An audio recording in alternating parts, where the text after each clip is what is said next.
Shalom Bapak Ibu. Ada satu hal yang hari-hari ini Tuhan itu taruh di dalam hati saya. Di minggu-minggu ini Tuhan itu terus bicara. Waktu saya berdoa, Tuhan itu terus berkata, jangan tawar hati.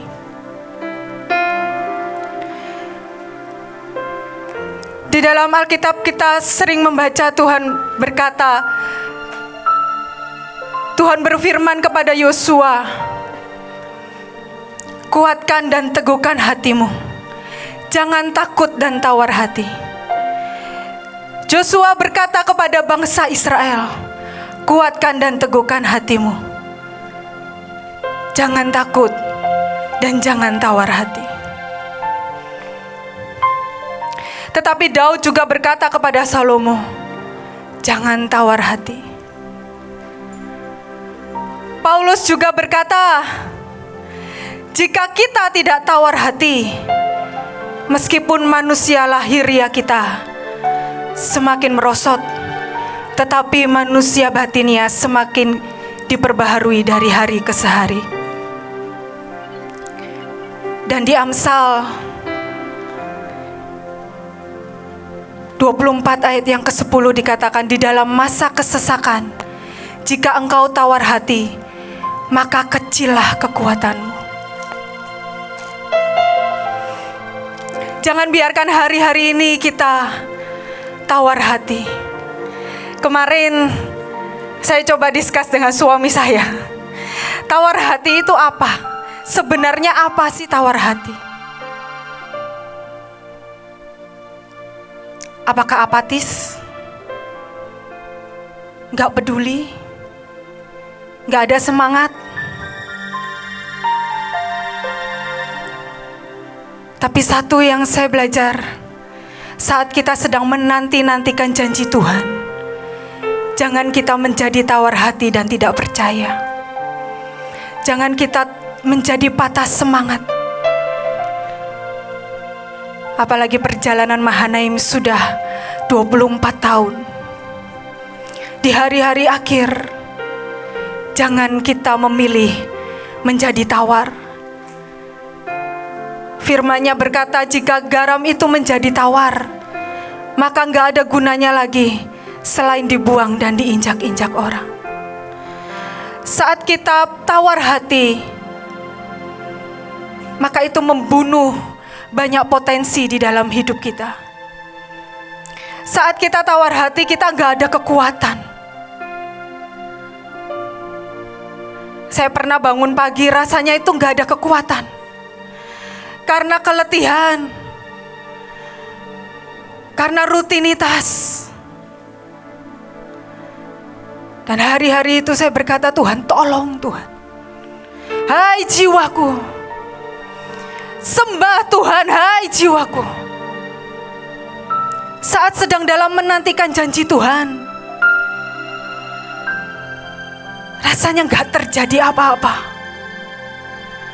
Saat rasanya kepingin sembuh dari setiap luka dan trauma, tapi mengalami sakit dan sakit lagi. Banyak hal yang membuat kita bisa menjadi tawar hati. Tapi sekali lagi Tuhan berkata, kuatkan dan teguhkan hatimu. Jangan takut dan jangan menjadi tawar hati. Saat kita menjadi tawar hati, kita gak punya kekuatan bahkan untuk mendobrak. Saat kita tawar hati, kita gak punya kekuatan untuk mengampuni.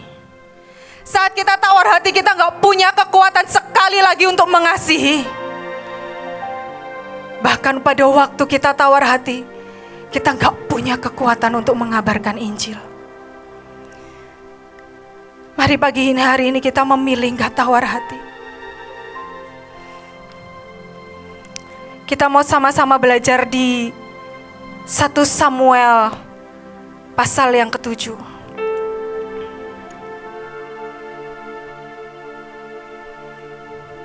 Ini adalah cerita saat tabut Tuhan itu ada di Kiryat Yearim. Di dalam rumah seorang yang bernama Abinadab. Saya bacakan di dalam Samuel 7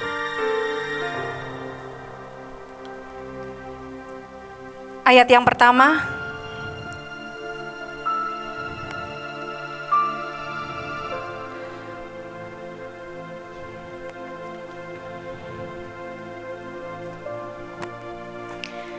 Saya bacakan. Lalu orang-orang Kiryat Yearim datang, mereka mengangkut tabut Tuhan itu dan membawanya ke dalam rumah Abinadab yang di atas bukit. Dan Eleazar anaknya mereka kuduskan untuk menjaga tabut Tuhan itu. Sejak saat tabut itu tinggal di Kiryat Yearim, berlalulah waktu yang cukup lama, yakni 20 tahun, dan seluruh kaum Israel mengeluh kepada Tuhan. Sampai di situ dulu. Hari itu tabut itu ada di dalam rumah seorang Abinadab.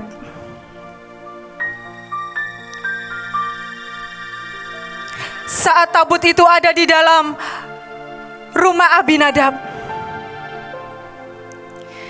Abinadab itu menyiapkan anaknya Eleazar, menguduskan untuk menjaga tabut itu. Menjaga tabut itu siang dan malam. Tapi di ayat kedua kita baca, sejak saat tabut itu tinggal di Kiryat Yearim, berlalulah waktu yang cukup lama, 20 tahun, dan seluruh kaum Israel mengeluh kepada Tuhan. Hari itu bangsa ini menanti-nantikan saat tabut itu ada di sana. Apa yang Tuhan buat? Tapi dalam menanti-nantikan hari itu, gak ada yang dikerjakan kecuali Abinadab mengkhususkan anaknya yang bernama Eleazar untuk menjaga tabut itu.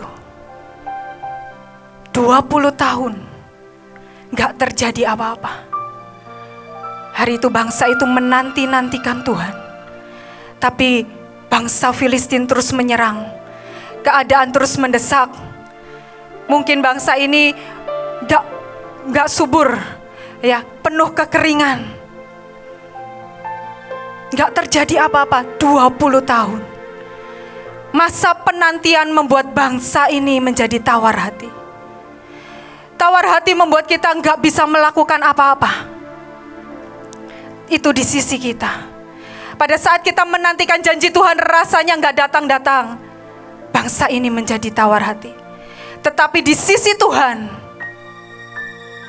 pada saat kita menantikan janji Tuhan dan kita enggak melakukan apa-apa, itu juga 20 tahun yang menjemukan buat Tuhan.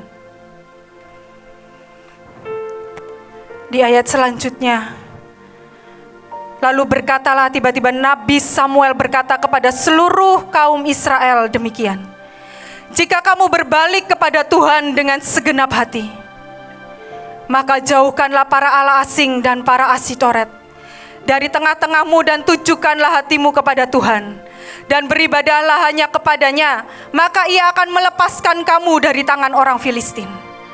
Kemudian orang-orang Israel menjauhkan para Baal dan para Asitoret dan beribadah hanya kepada Tuhan.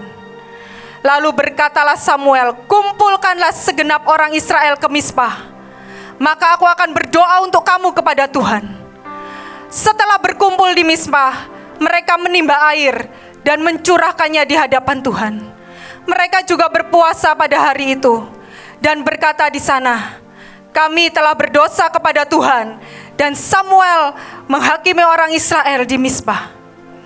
Ketika didengar orang Filistin bahwa orang Israel telah berkumpul di Mizpah, majulah raja-raja kota orang Filistin mendatangi orang Israel. Serta didengar orang Israel demikian, maka ketakutanlah mereka terhadap orang Filistin. Lalu kata orang Israel kepada Samuel, janganlah berhenti berseru bagi kami kepada Tuhan Allah kita, supaya ia menyelamatkan kami dari tangan orang Filistin itu.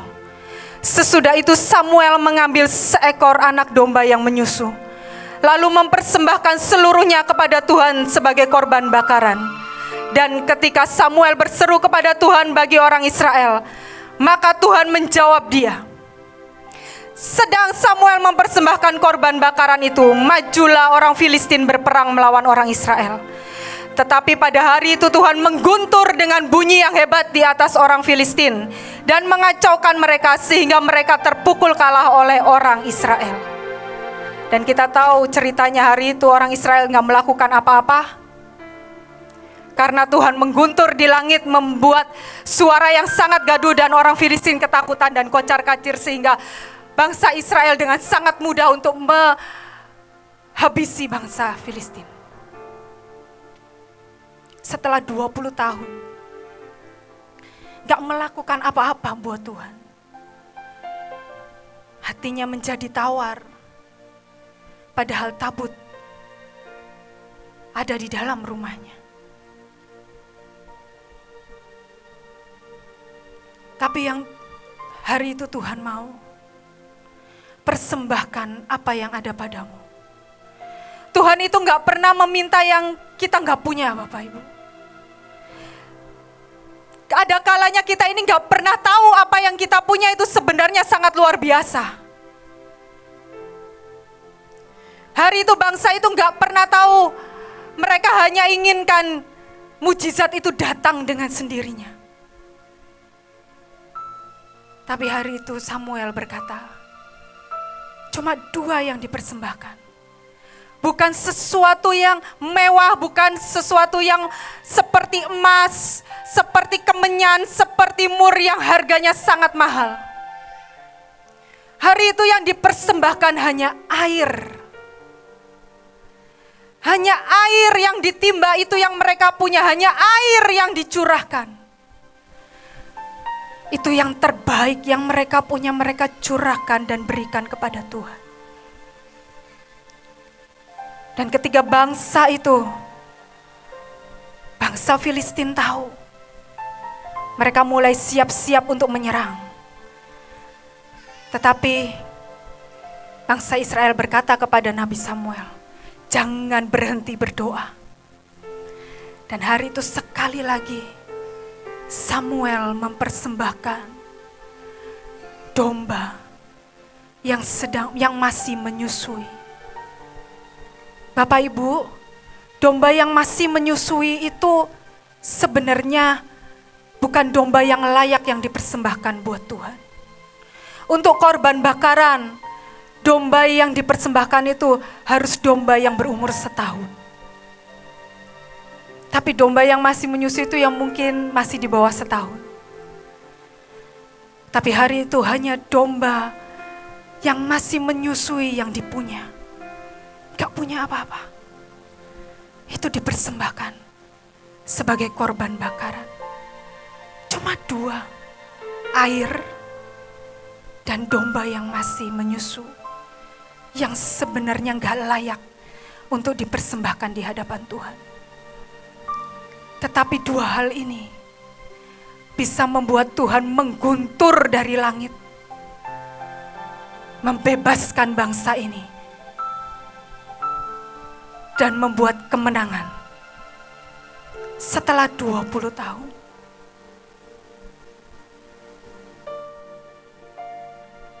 Berikan apa yang kita punya untuk Tuhan, meskipun sebenarnya gak layak. Yang kadang kita merasa gak pernah layak, tapi berikan di hadapan Tuhan.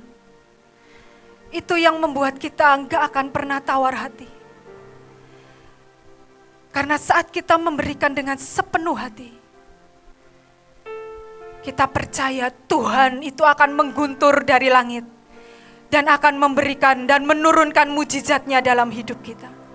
Saat kita berjalan bersama dengan Tuhan dalam mujizat demi mujizat, dalam perkataan firman demi perkataan firman, dari setiap korban demi korban yang diletakkan, itu gak akan pernah membuat kita menjadi tawar hati. Apa yang kita punyai hari ini Bapak Ibu? Tubuh yang sehat, kaki yang masih lengkap, dan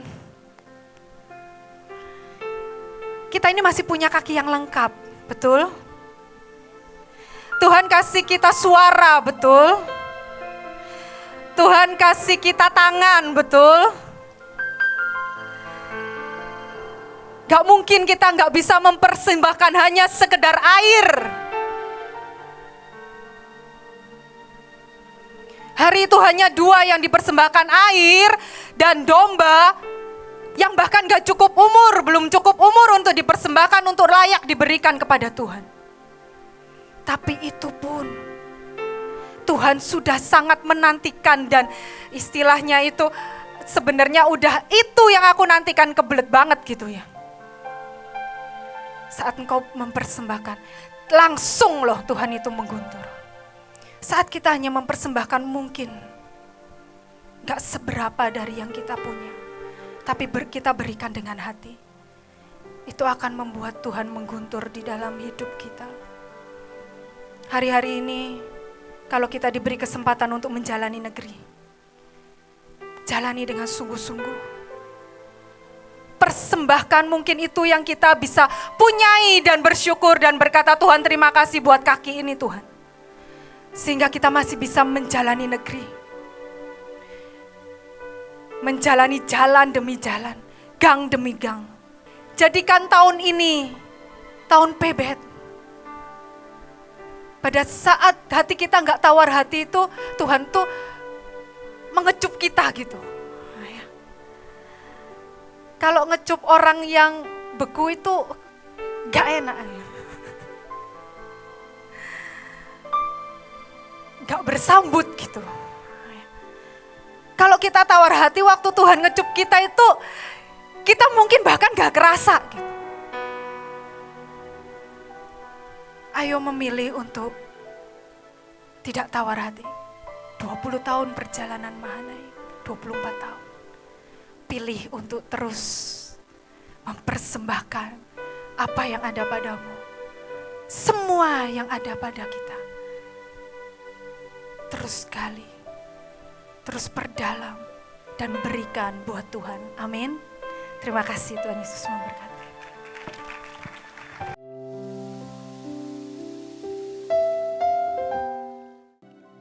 Saudara, inilah kita mau belajar perang sekarang ya. Saya berdoa supaya saudara menangkapnya. Saudara, Nehemia 2 ayat 12 dan 16. Maka tibalah aku di Yerusalem, sesudah 3 hari aku di sana, bangunlah aku pada malam hari. Bersama-sama dengan beberapa orang saja yang menyertai aku. Aku tidak memberitahu kepada siapapun yang diberikan Allahku dalam hatiku. Saudara, sekali lagi saya mau tekankan, yang diberikan Allahku dalam hatiku. Saudara, banyak orang perang berdasarkan strategi manusia, kebiasaan. Saudara, berdasarkan prosedural. Saudara, itu harus dilakukan, tapi itu tingkat awal.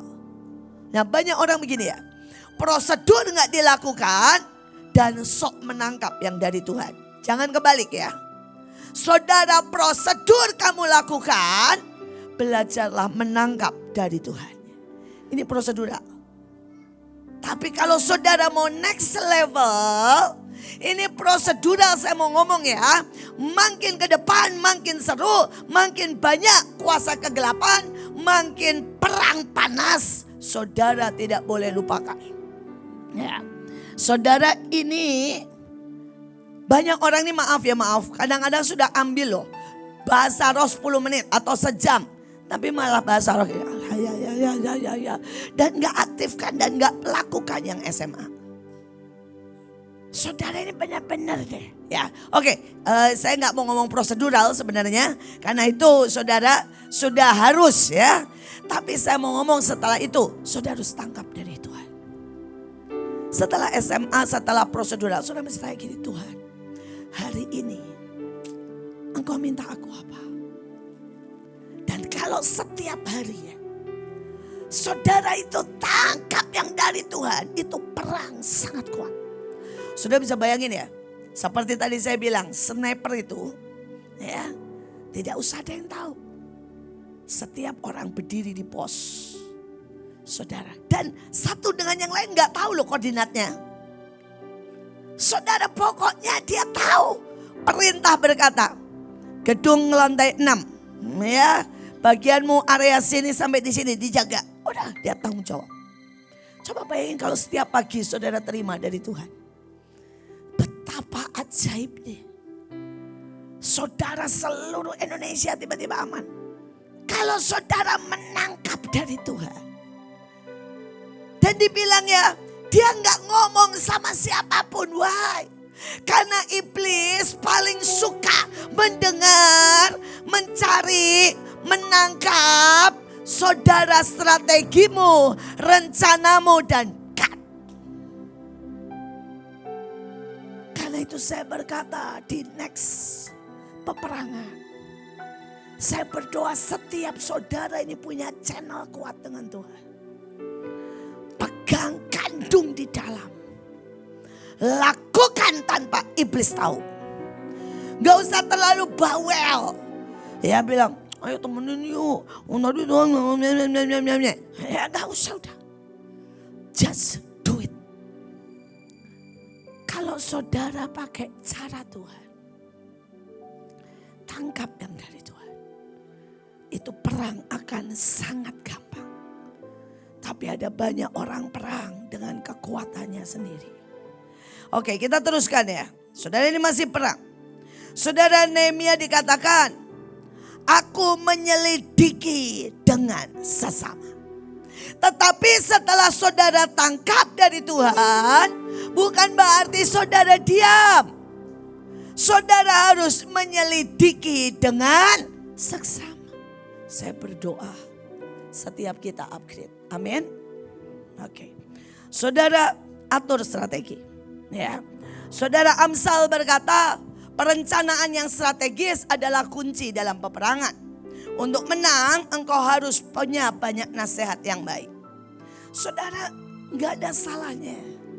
Kalau saudara mau perang, khususnya menduduki kota, saudara coba bawa nih ya pemetaan saudara ke Bu Ella, survey. Ya, atau saudara nih tanya yang sudah pernah ke sana. Apa aja sih yang sudah dikerjain? Ya, dan saya akan mengerjakan yang baru. Ada banyak orang itu sok banget. Saudara kalau disuruh belajar, suruh dengerin, suruh apapun ngomongin, udah tahu? Udah tahu? Dan saudara sebenarnya tidak tahu apa-apa. Ya. Bahkan saya terus belajar. Saudara, isi cawan. Jangan pernah pergi tanpa isi cawan. Jangan pernah perang, pelayanan, kerja, bahkan menikah tanpa isi cawan. Ya, ada banyak orang menikah tanpa isi cawan. Itu bunuh diri kalau saya bilang. Itu bukan masuk dalam maligai cinta, masuk dalam maligai neraka. Saudara nggak isi cawan. Saudara, dan isi cawan itu macam-macam ya. Saudara, saya sebelum menikah ya ngomong apa saja. Saudara, dan itu diteruskan dengan Kesia dan Joshua. Itu ngomongnya sampai berkata gini, kalau kamu yang punya uang, bagaimana? Kalau saya yang punya uang, bagaimana cara kita tidur, bagaimana? Loh, saudara bilang, kalau pacaran itu jangan begini ya, pegangan.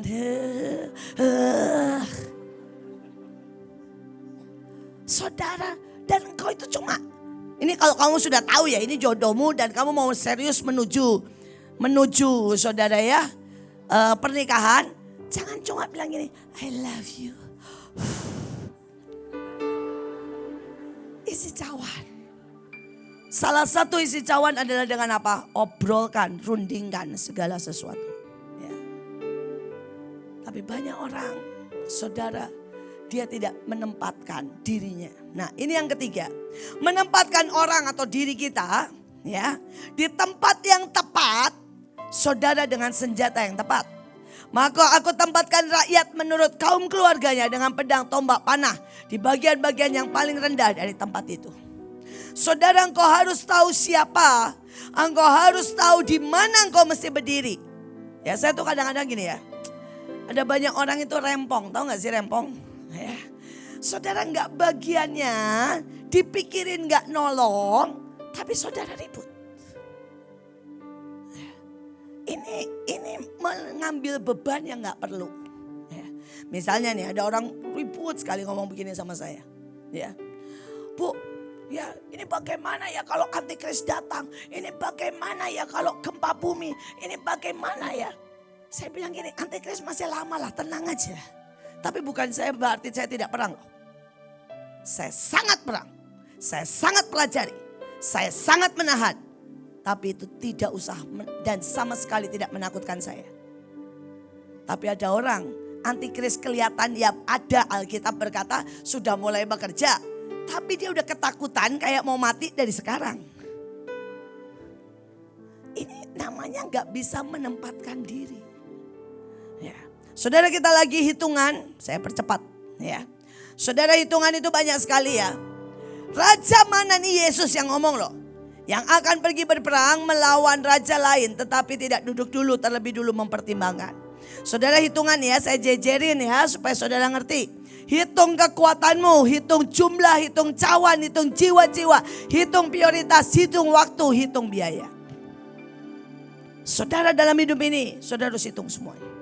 Saya selalu bilang ya sama teman-teman saya. Kadang-kadang kalau lihat generasi sekarang, manjanya minta ampun sih saudara. Apalagi saudara yang sejujurnya ya pelayanan dan saudara gak pernah kerja di luar, di sekuler. Manjanya itu minta ampun. Sungguh saudara. Bu Iren di sini. Kalau saudara balance bank 100 rupiah aja gak sama. Gak pulang ya Bu Iren? Cari. Saya suka bilang sama Bu Iren gini. Kenapa sih Bu gak lu tambahin 100 rupiah selesai? Dan dia bilang begini, kalau satu kali saya buat itu akan merusak semua value. Saudara yang di sini saya tahu laporan seringkali gak balance. Gak balance-nya bukan 100 rupiah. Gak balance-nya bisa saudara 5 juta. Dan saya tetap bilang, hehe oke. Tapi saya mau berkata Mahanaim, dunia terus meningkat. Wake up, wake up. Ya. Seringkali kalau kita nggak tidur, muka udah jelek. Saudara, saya ini ada Bu Yanti saksinya. Kami nggak tidur 4 hari 4 malam sudah biasa, betul ya Bu? Angkat tangan Bu, bilang betul. Ya. Supaya orang tahu kita nggak bohong Bu. Dan saudara, sudah 4 hari 4 malam nggak tidur ya. Kami datang dengan muka jelek. Kami kena lagi. Saudara, kami boleh gak tidur 4 hari 4 malam. Minum kopi sudah sampai 7-10 gelas. Saudara, kami harus datang dengan gini. Hai. Kalau kami datang gini. Kata gini. Kalau kamu saja tidak semangat presentasi. Apalagi saya melihat muka kamu. Pulang. Gituin saudara. Jadi sekali lagi. Ayo. Dan saudara bilang, Bu berat banget sih. Enggak. Kalau saudara mengerti kebenarannya. Bahwa hidup ini saudara bisa jalani bersama Tuhan. Saudara akan hidup seperti tadi. Di dalam mawar keindahan. Anugerah senjata yang tidak pernah habis. Saudara akan ada cinta, akan ada passion, akan ada kehidupan, akan ada yang bahkan tidak pernah saudara bayangkan. Dan Tuhan ingin berikan buat saudara. Tapi ingat, jangan jalanin dengan model kode oranye, kode hijau, atau kode merah apalagi. Jalani hidup kode kuning. Kita akan mencapai sesuatu. Saudara, saya cuma mau, waktu sudah sangat. Saudara, yang pertama musuh. Ini musuh, beberapa hal yang saudara perlu saya tekankan. Saudara, yang pertama ada 4 wajah dari pihak musuh. Ya, kita punya 4 wajah. Ada 4 wajah dari pihak kita, saudara tahu ya. Saudara Raja Wali, apalagi? Lembu, apalagi? Singa, satu lagi apa? Manusia. Ya. Saudara, 4 wajah itu saudara harus tahu dan kenakan tiap hari. Tapi saudara juga harus tahu 4 wajah dari pihak mereka yang saudara harus sangat kenali dan habiskan. Ya, kalau enggak saudara bermasalah. Saudara, 4 wajah yang pertama adalah apa? Belalang. Musuhnya Raja Wali, belalang. Saudara, dan belalang ini akan terus bicara, terus menghabisi saudara makanan, kekuatan, hidupmu, pelayanan. Kalau saudara tidak aware. Muka saya nggak penting, tolong tadi. Saudara yang kedua, karena cepat ya. Apa saudara yang kedua? Kuda. Saudara, iblis selalu bergerak sangat cepat. Saudara kuat seperti kuda. Suka perang. Kalau saudara baca di Ayub dikatakan, dengar perang itu meringkik dengan kuat. Saudara menantang dan menjebak saudara terpancing dengan kekuatan manusia. Ini kuda. Ya, saya bisa terangkan panjang lebar, tapi karena waktu, saudara harus belajar mengenali kuda yang selalu ada dalam hidupmu setiap saat. Saudara, tapi yang ketiga, saudara dikatakan di atas kepala mereka ada yang menyerupai apa saudara? Mahkota emas. Tapi mahkota emasnya bukan lambang manusia. Saudara, dan ini adalah kebanggaan yang wow. Yang kelihatannya saudara ya akan ditawarkan cara mudah. Saudara, jebakan demi jebakan. Saudara yang berkilau. Yang berkilau. Saudara, tetapi setelah itu ada muka manusia. Dia akan selalu bermain di manusia. Dia akan bilang ke Pak Luki, Luki, kamu gagal. Kamu mengecewakan Ibu Iin, mundur. Misalnya ya, karena apa? Itu kelemahannya. Tapi dia akan bilang sama Ibu Deborah lain lagi. Kasihan suamimu, kasihan anak-anakmu, kamu terlalu capek. Ya, saudara, setiap orang. Saudara, dia bilang Ibu Kasan, suamimu itu kebangetan, nabur terus. Ya, hidupmu menderita, pengen motor aja dari dulu gak dibeliin. Ya, saudara, itu manusia. Saudara, dia bilang sama Pak Fendi, Pak Fendi, istrimu tuh kerja pelayanan terus ya, tapi melayani kamu jelek banget ya. Ayo marah Pak Fendi, marah ya. Saudara, dan begitu Pak Fendi mengiyakan saja, itu sudah masuk, pasti masuk. Tapi kalau dia dengan sangat kuat berkata begini, berbahagialah aku, Fendi Ondo, yang bisa Fendi Ongko, ya, yang bisa meletakkan istrinya di mesbah melayani orang, dan itu adalah cintaku, kebanggaanku, anarku. Berhenti. Tapi kalau aminnya gini, amin. Iblis bilang, gue datang lagi besok. Gue sodorin cara yang lain. Karena aminmu, aku tahu artinya. Ya, saudara, saya mau mencoba saudara mengerti. Bisa gak mengerti? Banyak yang gak mengerti menurut saya. Dia akan datang dengan semua yang sudut manusia. Dia akan datang sama Bu Iren dengan berkata, capek Ren, capek. Ya, engkau sangat capek. Semua tidak mengertimu. Engkau cuma sendiri. Dia akan bicara itu. Dia akan bicara sama Sersugi. Yang terkenal istri lu gak dianggap ya. Dia akan bicara sudut manusia. Dia akan bicara sama Bang Simon. Lu nabur mana Bang? Gak kaya-kaya. Dia akan bicara sudut manusia. Kemalasanmu, kelemahanmu. Saudara setiap kali ya. Iblis ngomong begini sama saya. Nah ini dari sudut. Saya cuma pengen saudara kenal sekali. Iblis kalau datang bilang begini ya. Kamu sudah buat apapun buat Bahtera. Gak bisa berubah kok. Saudara, saya suka. Saya sejujurnya itu jeritan saya yang paling dalam. Tapi saya akan selalu ngomong begini. Dengar ya Iblis. Walaupun elu terus ngomong. Tidak pernah ada satu manusia pun berubah karena seseorang. Tapi karena pekerjaan Roh Kudus. Itu jeritan saya. Ya. Tapi berubah dan tidak berubah. Never karena Bu Iin. Itu urusan Tuhan. Dan suddenly. Kapan saja. Dalam satu kejap. Semua akan jadi seperti yang Tuhan mau. Bagianku adalah again and again melakukan, anggaplah itu isi cawan. Saya harus terus terus.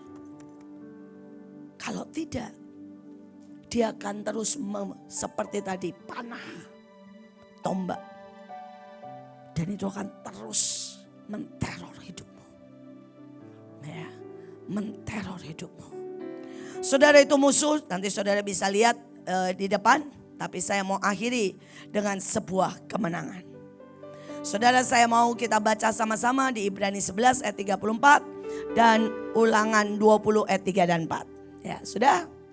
3, 2, 1. Ada beberapa orang terhindar dari bahaya api besar, selamat dari perang. Ada yang sangat lemah tetapi diberi kekuatan luar biasa. Ada juga orang yang menjadi pahlawan perang dan berhasil mengalahkan pasukan tentara musuh hingga melarikan diri. Padahal pasukan Israel jauh lebih sedikit. Saya mau itu ganti nama saudara. Bilang begini, saya adalah orang yang terhindar dari bahaya api besar, selamat dari perang, sangat lemah tapi diberi kekuatan luar biasa. Saya pahlawan perang, saya berhasil mengalahkan pasukan tentara musuh walaupun saya sedikit. Oke? 3, 2, 1. PME adalah orang yang terhindar dari bahaya api besar, selamat dari perang, sangat lemah tetapi diberi kekuatan luar biasa. Menjadi pahlawan perang, berhasil mengalahkan pasukan tentara musuh sehingga melarikan diri walaupun saya jauh lebih sedikit. Oke, saudara, yang kedua, gak usah saya terangkan ya. Perhatikanlah hai Israel, berapa menit lagi. Ayatnya di The Message itu ngomongnya sampai begini, a few minutes. Ya, saudara, perang besar di depan. Engkau akan berperang dengan musuh-musuhmu. Jangan hilang kekuatanmu. Jangan takut. Jangan ragu-ragu. Jangan panik. Tuhan Allah bersamamu. Berperang bersamamu. Melawan musuh-musuhmu. Dan ia perang untuk menang dan pasti menang. Amin. Tapi ayat ini tuh ngomong gini loh. Cepat siap. Sebentar lagi perang datang. A few minutes. Sebentar lagi perang datang. Oke, saudara, saya nggak mau pakai few minute-nya. Tetapi kita mau berkata, aku tidak hilang kekuatanku. Aku tidak takut. Aku tidak ragu-ragu. Aku tidak panik. Tuhan bersamaku. Berperang bersamaku. Melawan musuh-musuhku. Dan Tuhan pasti menang. Amin. Mari katakan itu dengan keras. 3, 2, 1. Aku tidak hilang kekuatanku. Tidak takut. Tidak ragu-ragu. Tidak panik. Tuhan bersamaku. Berperang bersamaku. Melawan musuh-musuhku. Dan Tuhan berperang untuk menang dan pasti menang. Terima kasih buat hari ini. Biasanya nggak perlu. Ya, oke. Terima kasih. Nah, kita baca yuk next 1 Yohanes 5 ayat 5. Siapakah yang mengalahkan dunia? Selain daripada dia yang percaya bahwa Yesus adalah anak Allah. Kita orang yang mengalahkan dunia. Kita bahkan penguasa dunia. Kita ini penakluk. Kalau kita percaya, dia bukan Yesus yang cuma disalib. Dia Yesus sudah bangkit, dia anak Allah. Karena salibnya kita ditebus. Karena salibnya dia jadikan kita ahli waris. Karena salibnya dia membebaskan kita dari semua kelemahan, dari semua kutuk, dari semua ikatan, dari semua kusta malah. Tuhan sudah janjikan kita masuk glorious finish, betul gak? Kita bukan cuma finish loh, bukan cuma finish dong, tapi glorious finish. Dan Paulus berkata, tidak tahukah kamu bahwa dalam gelanggang pertandingan semua peserta turut berlari? Semua loh, kita gak ada yang gak lari, semua peserta turut berlari. Tetapi bahwa hanya satu orang saja yang mendapat hadiah. Karena itu larilah begitu rupa sehingga kamu memperolehnya. 1 Korintus 9 ayat 24. Artinya kita nih gak tahu pokoknya pemenang. Walaupun kalau pertandingan pasti ada satu yang menang kan. Tapi kita ini pengen jadi pemenang yang di atas sana. Kita berlomba dengan dunia. Kita berlomba dengan orang-orang di luar sana. Kita juga berlomba, di antara kita berlombanya sehat. Tapi kalau di dunia kita harus taklukkan. Dan Tuhan katakan, Paulus lewat Paulus, ayo semuanya berlari. Jangan pernah kenal lelah. Berlari. Ya, tadi bagus ya dikatakan. Kadang-kadang kita tuh lihatnya cuma kecil gitu. Saya namanya 3. Tri, ya sudahlah, saya punya anak yang lucu ya, nari juga bagus banget, punya suami juga nggak macam-macam, nggak neko-neko, baik ya. Terus udahlah begini-begini aja. Padahal Tuhan bilang gini, enggak. Kalau kamu cuma begini-begini aja, aduh kerjaan masih banyak yang mesti dituntaskan. Kalau semua orang cuma kayak kamu begini, ini masih banyak PR. Kita harus kerjakan sama-sama. Setiap kita itu unik. Selalu saya katakan gini, orang yang datang ke sini nggak ada yang kebetulan. Kalau engkau merasa terdampar karena ada sebuah kesulitan, ada sebuah masalah, tiba-tiba kamu dibawa ke sini, rasa terdampar, nggak ada yang terdampar. Sekalipun kelihatannya terdampar, tapi itu cara Tuhan. Sampai saya selalu bilang anak rumah Shalom, nggak ada satupun mau senakal kayak apapun, nggak ada yang satu kebetulan, gak ada. Tapi Tuhan itu benar-benar sudah merancang semuanya dalam hidup kita. Next. Dan dikatakan tiap-tiap orang yang turut mengambil bagian dalam pertandingan menguasai dirinya dalam segala hal. Mereka berbuat demikian untuk memperoleh suatu mahkota yang fana kalau orang lain. Tapi kalau kita untuk memperoleh suatu mahkota yang abadi. Kita tahu dalam hidup ini apapun yang kita kerjakan, kita sedang menabung. Kita sedang mencicil apa yang kita akan terima di surga. Bahkan rumah kita di surga, itu karena kita cicil di hidup ini. Kalau kita berbuat baik, kita kerjain, itu seperti batu bata tuh naik ke surga. Rumahnya naik, rumahnya dibangun. Apapun yang kau kerjakan, gak ada yang kebetulan. Nah, dikatakan Dale Carnegie, ya, Dale Carnegie Institute itu mereka mengatakan begini. Mereka tuh bikin survei 10.000 orang sukses. Ternyata 85%-nya bukan karena mereka nggak punya keahlian, tapi karena apa? Karena sikap mentalnya. Dan ada survei mengatakan lagi ada orang dipecat dari pekerjaannya ini. Ada 4.000 orang dipecat. Dilihat rata-rata bukan mereka itu gak mampu loh, tapi mentalnya bukan mental pemenang. Dikit-dikit nanti saya ajarkan bagaimana cepat puas, cepat nyerah gitu. Ya ternyata itu pegang peran. Karena apa? Kalau juara itu kalau gak lewatin pertandingan, gak lewatin sesuatu yang sulit, bukan juara kan, biasa-biasa aja. Tapi yang waktu kita lewatin sesuatu yang sulit, itu butuh mental pemenang. Tapi dari kita semuanya, begitu kita ikut Tuhan, semua orang pengen menang gak? Mau menang. Semua orang bilang gini, apalagi setiap hari, aku ditentukan menjadi pemenang, bahkan lebih dari pemenang, terus.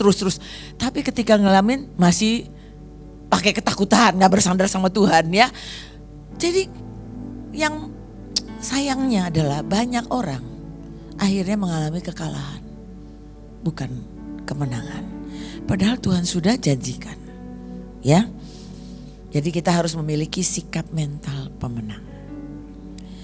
Next. Nah, mental pemenang memiliki namanya kecerdasan adversity quotient. Ya. Kecerdasan ini ya. Nah, kita taunya biasanya IQ, betul gak ya? Kalau orang mau cerdas tahu IQ.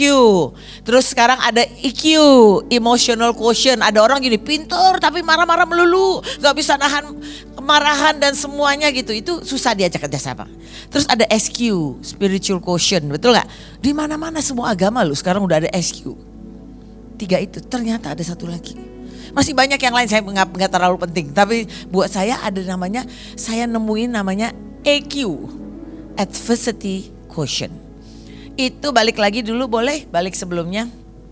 Ini adalah kecerdasan menghadapi kesulitan dengan mengubah hambatan menjadi peluang. Nah, ya saya ulangin lagi ya, coba baca ya sama-sama ya. Kecerdasan untuk menghadapi kesulitan dengan mengubah hambatan, tantangan atau apa menjadi peluang. Ini orang yang lihat apa, nggak apa-apa gitu. Lihat sampah aja bisa jadi barang hebat gitu ya. Jadi apapun bisa lihat, setiap hambatan jadi peluang. Ya, next. Sampai next lagi. Ya, sekarang nih. Ada 3 kepribadian mencerminkan adversity quotient, kecerdasan ini. Yang pertama dari bawah ya. Kalau lihat kita nih naik orang mendaki ya. Itu yang pertama, the quitters kata namanya. Ya, itu pecundang yang cepat menyerah bila menghadapi hambatan. Begitu ada masalah, udah gue gak mau ikut deh. Begitu ada masalah, aku gak bisa. Maaf ya, aku gak bisa. Itu namanya udah pecundang, itu quitter. Belum juga jalan, sudah mundur. Ya, jadi cuma di bawah tuh. Cuma sibuk di bawah aja situ. Ya, nah terus ada yang selanjutnya lagi namanya the campers. Campus ini punya daya juang tapi hanya dalam jangka pendek. Ayo pertama semangatnya luar biasa. Ada kan orang-orang ya yang semangatnya luar biasa, dia siapin macam-macam. Tapi begitu nih, kalian jalan dulu ya.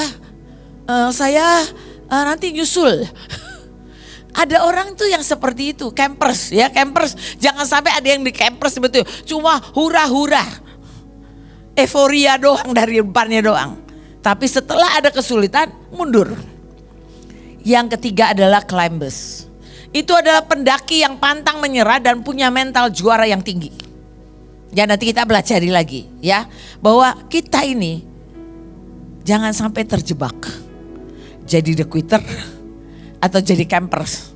Ya, oke, next. Nah sekarang quitter, pecundang ya.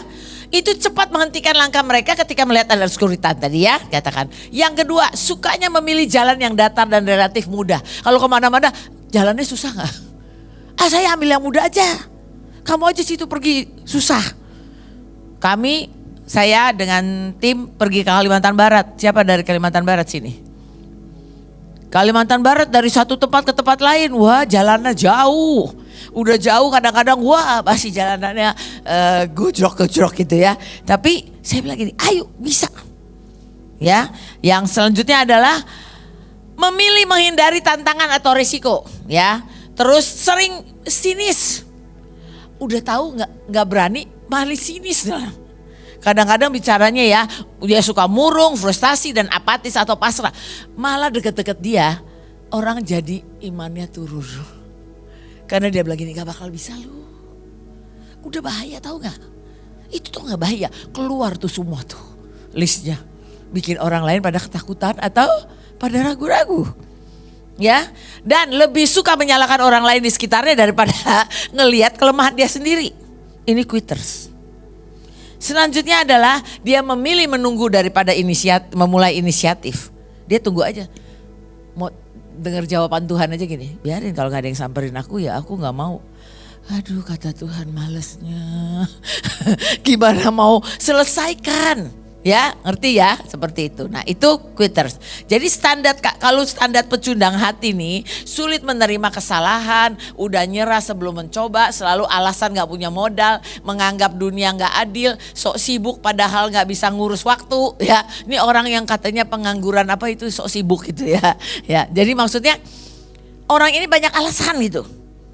Next. Sekarang campus ya. Campus ini mereka adalah orang-orang yang awalnya semangat mau berprestasi dan memilih sejumlah inisiatif. Kelihatannya keren banget dari awal. Waktu awal orang kadang-kadang begitu kan ya gini, awalnya dia luar biasa loh semangatnya. Kita sampai ke bawah. Tapi orang ini kalau udah mendaki cukup tinggi dan telah mengeluarkan energi untuk mengatasi hambatan-hambatan dalam pencapaian prestasinya, mereka merasa aman. Kalau udah naik sedikit nih ya. Sudah di sini aja udah oke kok. Sudah enak di sini. Kayaknya udah oke juga ya. Apalagi kalau lagi peperangan. Udah jangan naik. Di sini aja deh. Kayaknya udah enak deh. Tadi Tuhan ngomong begini di sini. Ya, kayaknya nggak mau selesaikan dengan tuntas ya. Lalu mudah melepaskan kesempatan untuk maju yang sebenarnya masih dapat dicapai jika energi sumber dayanya diarahkan dengan semestinya. Harusnya masih bisa gitu. Tapi dia udah cepat puas dan cepat nyerah. Kecenderungannya setelah melakukan beberapa usaha, mereka lebih aman dan tidak akan mengambil resiko untuk berjalan lebih jauh. Mereka mikirin gak bisa. Tadi yang dibilang, mikirin kelemahannya lebih banyak daripada nanti resiko. Aku kan gak bisa, gak ada yang topang. Ya sudahlah, mundur aja. Yang penting aku lakukan dengan maksimal. 1000 alasan dan 1000 data untuk mendukung semua yang dia tidak mau lakukan. Nah, selanjutnya adalah the climbers. Next. Nah, climbers itu cenderung ya membuat segala sesuatu terwujud. Dia bilang gini, pasti bisa. Ya, menyukai tantangan perubahan. Ada perubahan? Oke. Lalu dia juga merasa yakin bahwa pasti bisa. Ya, dapat diandalkan untuk membuat suatu pembaruan, ya perubahan. Dia tuh, kamu yang kerjain ya, yes beres gitu. Ya ini orang yang tahu bahwa perubahan itu bagus. Perubahan itu tuh bukan menggoncang, nggak apa-apa goncangin kenyamanannya, tapi untuk naik lagi dan naik lagi. Biasa menggunakan katanya selalu begini nih, selalu ada jalan, ayo kita kerjakan sekarang saatnya untuk bertindak. Itu selalu kata-katanya positif. Kata-katanya selalu mengajak orang, pasti bisa, kamu bisa lah. Berapa kakimu sakit? Sisi kita doain. Ya, kakimu sakit.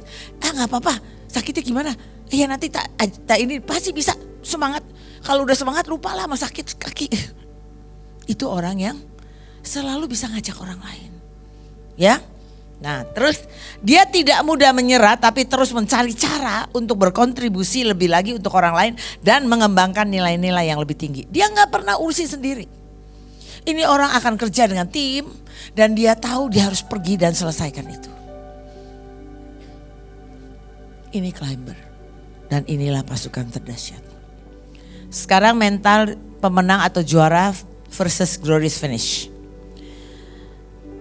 Mental juara pun menjadi salah satu kunci, maksudnya mental pemenang atau juara itu adalah salah satu kunci dasar untuk kita mencapai glorious finish.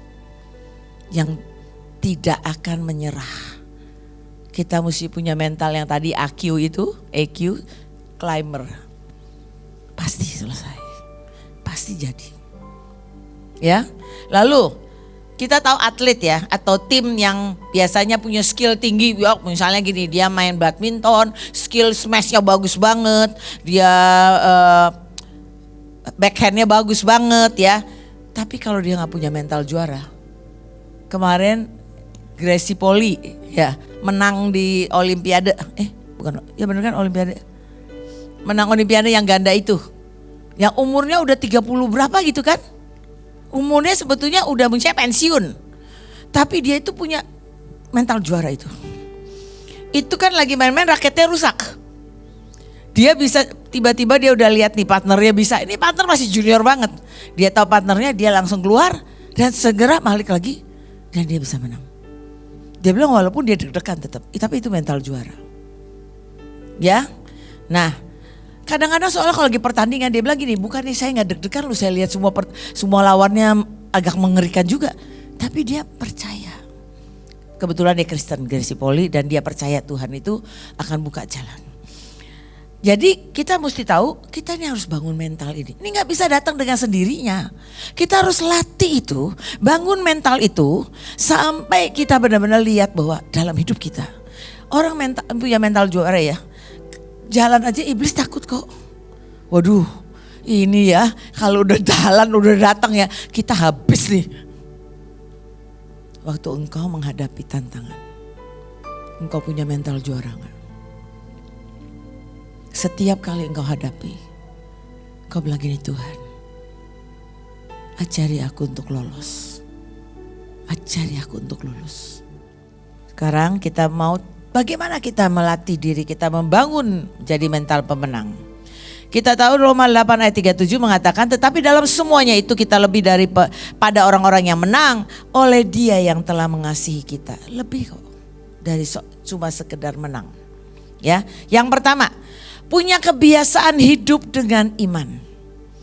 Iman itu terus dilatih. Iman ambil jarahan uang, iman bersihin apa, itu semua naik. Imannya tadinya 20 juta, naik 100 juta, naik berapa gitu ya. Itu kalau kita lihat pemimpin-pemimpin kita karena sudah lewatin sebuah iman. Bukan cuma uang, kita iman tiap hari jalan dengan iman.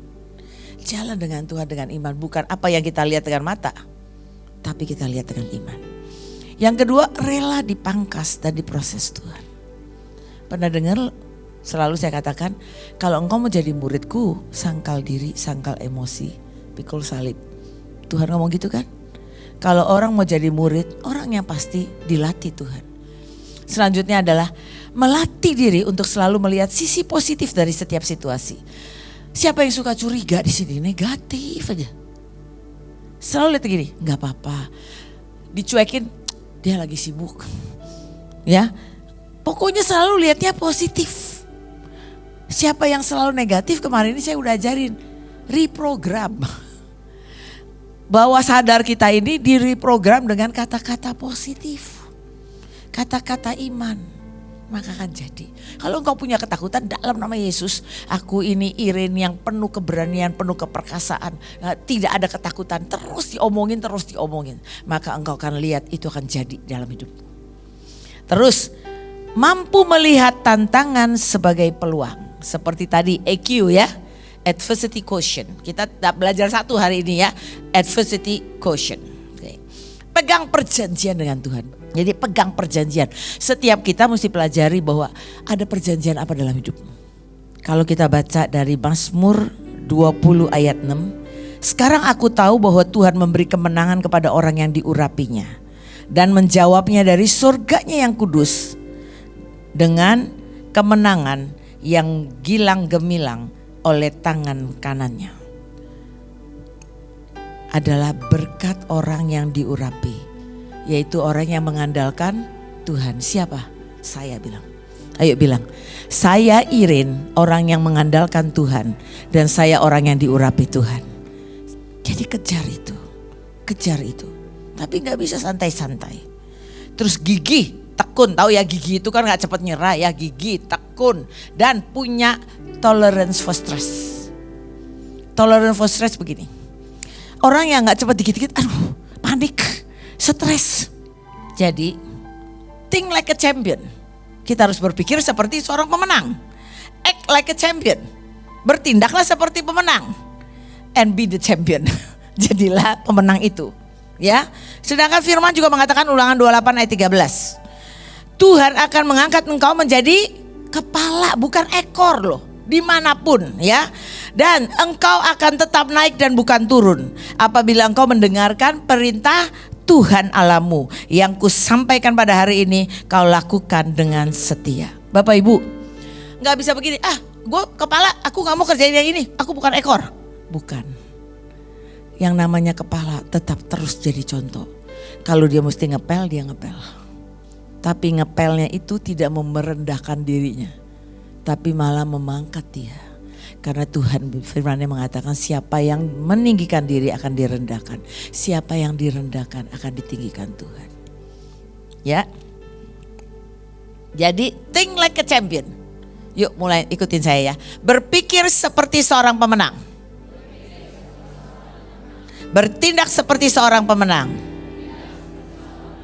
Aku jadi pemenang. Bahkan lebih dari pemenang. Oke. Nextnya adalah penghambat. Penghambat mental juara yang harus diwaspadai adalah jangan suka terus-menerus menoleh ke belakang melihat berbagai kegagalan yang di masa lalu yang akan memperlambat langkah kita untuk mencapai garis finish. Kalau udah gagal, ambil pelajarannya untuk terus jalan lagi. Firman mengatakan Filipi 3 ayat 13-14, aku melupakan apa yang telah di belakangku dan mengarahkan diri kepada apa yang di hadapanku. Dan berlari-lari kepada tujuan untuk memperoleh hadiah, yaitu panggilan surgawi dari Allah dalam Kristus Yesus. Next. Dikatakan, we become what we think about. Kita akan menjadi seperti apa yang kita pikirkan tentang diri kita, betul gak? Kalau kita Lanjut. Kalau kita pikir kita ini orang next. Kalau orang yang menyerah, orang yang mundur dari pendakian mereka, mereka sedang menyesali dan menghindari perubahan. Aku nggak takut, aku takut. Ya udah, jadilah jadi quitter, betul nggak? Seperti apa yang kita pikirkan itu jadi. Next. Kalau bilang begini, orang yang sudah merasa puas dengan zona nyaman yang mereka jumpai, mereka menjadi termotivasi oleh hal-hal yang dapat diperkirakan, keamanan dan udahlah cukup di sini, udah jangan ajak aku lagi. Jadilah seperti itu. Cuma campers, ya. Tapi next lagi. Kalau engkau pikiranmu gini, aku ini climber. Aku ini pasukan terdahsyat yang tidak terhentikan. Aku akan naik terus, gak pernah ada di bawah. Ya, bilang, aku ini orang yang tak kenal menyerah. Dalam pendakianku, aku adalah orang yang berjuang keras, memperbaiki diri, belajar dan memperbesar kemampuan aku. Tadi dibilang orang yang harus menguasai segala hal. Kita menguasai emosi kita. Saya kok menguasai kelemahan kita. Kita bilang gini, dalam nama Yesus. Mungkin cuma menyiasati kelemahan. Kita latih dan latih. Next. Ini pemenang dan pecundang. Oke. Ya, lihat ya, beda banget ya. Pemenang selalu mempunyai rencana-rencana, pecundang selalu mencari alasan. Nah, tinggal pilih ya. Jangan pernah jadi quitter. Jangan pernah jadi pecundang. Ya, jangan pernah jadi pecundang. Kadang-kadang kita nggak pikir, aku bukan pecundang, tapi dari beberapa poin itu ternyata aku pecundang gitu ya. Benar nggak? Jadi kadang-kadang kita nggak sadar, tapi hari ini saya berharap dari sini ke sini sampai musik-pemusik, penari semua nggak ada pecundang. Oke, kita ini adalah pasukan terdahsyat yang akan menyelesaikan semuanya. Kita adalah the climber dan kita adalah pemenang, bahkan lebih dari pemenang. Tapi mereka punya mental heroes. Hari ini saya selesai bicara tentang mental juara. Tadi Menteri sudah bicara. Tuhan taruh yang besar.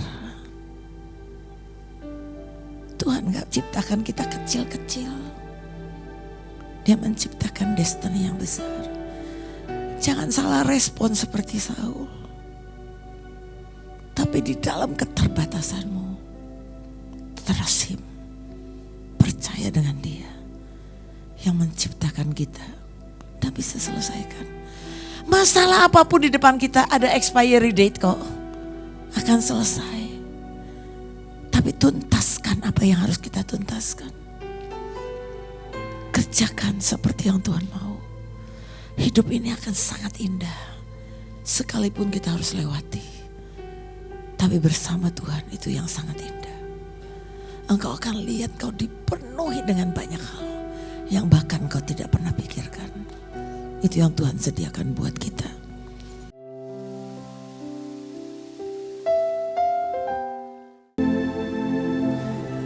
Saudara, mari kita buka sama-sama di Alkitab. Yosua 5 ayat yang ke-12. Saudara, hari ini saya akan share tentang musim. Ada new season, ada renewed strategy, ada renewed strength. Ada musim yang baru, ada strategi yang diperbaharui, dan harus ada kekuatan yang diperbaharui. Amin. Saudara, saya sungguh belajar bagaimana kekuatan dari musim kemarin tidak bisa kita pakai di musim sekarang. Apa yang menjadi jurus andalan kita di musim yang lalu tidak bisa kita maksimalkan di musim yang baru. Saudara, kalau misalnya engkau hari ini kita tinggal di Indonesia, mungkin kita nggak punya terlalu banyak musim. Hanya musim hujan dan musim panas. Tetapi kalau saudara tinggal di luar, ada musim semi, ada musim panas, musim gugur, musim dingin. Maka saudara akan mengerti baju musim lalu tidak bisa dipakai di musim depan. Sama lah kira-kira seperti di Indonesia. Walaupun banyak orang yang berkata kalau ada ri atau ada berbernya berarti musim hujan. Kalau Juni, Juli, Mei musim panas. Sekarang udah campur aduk semuanya. Tetapi kira-kira kita harus tahu waktu musim panas kita tidak usah mempersiapkan jas hujan. Karena sudah sangat panas. Walaupun di Indonesia tetap pakai jaket karena takut hitam alasannya. Tetapi seharusnya enggak. Kita tidak usah menyiapkan payung, walaupun sekali lagi di Indonesia tetap pakai payung karena panasnya kurang ajar, saudara. Tetapi kalau di luar negeri, ada musim semi, ada musim gugur. Jubah dan jaket yang kau pakai untuk musim gugur, itu tidak berlaku atau musim dingin. Dan jubahmu yang paling hebat di musim dingin, itu nggak berlaku di musim panas. Saudara nangkap sampai sini? Ada waktu setiap kali musim berganti, maka saudara harus mengerti ada senjata yang baru, ada strategi yang baru yang harus kita pakai. Saya ini melihat bagaimana seringkali kita ini terlalu lamban untuk manuver bersama Tuhan. Yuk kita buka dulu sama-sama. Di Yosua 5 ayat yang ke-12, mari kita baca bersama-sama dari ayat yang ke-11. Dari ayat yang ke-11, Yosua 5 ayat yang ke-11, 1, 2, 3.